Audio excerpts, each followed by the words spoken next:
4 एक और matrix matching आपका इंतजार कर रही है।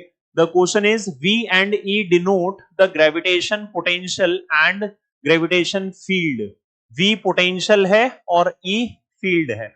Point due to certain uniform mass distribution described in 4 different situation of column 1, assume the gravitation potential at infinity to be 0. The value of E and V are given in column 2.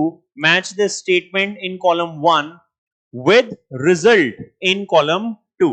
तो basically E जो है वो field है और V जो है वो potential है। तो at centre of the thin spherical shell, centre of the thin spherical shell की अगर अपन बात करें तो पोटेंशियल वहां पे कितना होता है, इलेक्ट्रिक फील्ड कितना होता है, पहले अपन बात करते हैं। तो शेल के सेंटर पे इलेक्ट्रिक नहीं, ग्रेविटेशन था ना, बार बार इलेक्ट्रिक हो रहा है, इलेक्ट्रिक और ग्रेविटेशन एक जैसा होता है, ध्यान रखिएगा।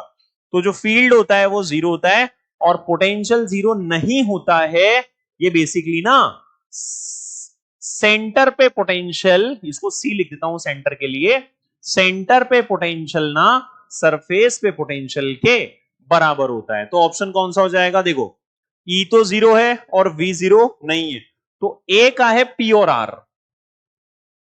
Centre of thin spherical shell. A का क्या हो जाएगा, P और R। E जीरो होता है, V जीरो नहीं होता है, तो A का E जीरो होता है, P जीरो नहीं होता है। हाँ या ना, बिल्कुल सही बात है।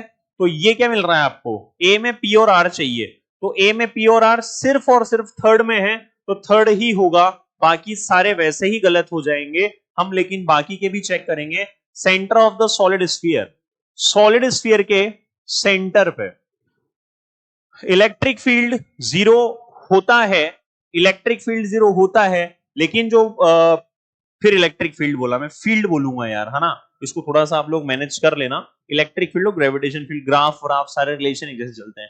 तो फील्ड जो होता है वो जीरो होता है क्योंकि प्रोपोर्शनल आर होता है वो, है ना। इनसाइड के लिए जो ग्रेविटेशन फील्ड होगा, इनके लिए फील्ड ये प्रोपोर्शनल आर चलता है, तो सेंटर पे जीरो होगा। पोटेंशियल जीरो नहीं होता है, पोटेंशियल कितना होगा, वो मैक्सिमम होगा, तो इसके लिए भी पी और आर होगा। At solid sphere has a non concentric spherical cavity, एक सॉलिड स्फीयर है उसमें नॉन कंसेंट्रिक स्फीयर कैविटी है, तो at the centre of spherical cavity, उस centre of the spherical cavity पे अब इलेक्ट्रिक फील्ड जीरो नहीं होता है और पोटेंशियल तो जीरो नहीं ही होता है। फिर इलेक्ट्रिक भी बोल सकते हो, ग्रेविटेशन भी बोल सकते हो, आप ग्रेविटेशन की बात कर रहे हैं तो इसमें क्यू और आर होगा। और centre of line joining two point masses of equal magnitude, दो अगर पॉइंट मासेस है इक्वल मैग्नीट्यूड के, तो उनके सेंटर पे ग्रेविटेशन फील्ड तो क्या हो जाएगा, जीरो, क्योंकि वो वेक्टर क्वांटिटी होती है। समझ रहे हो ना अपन क्या बोल रहे हैं।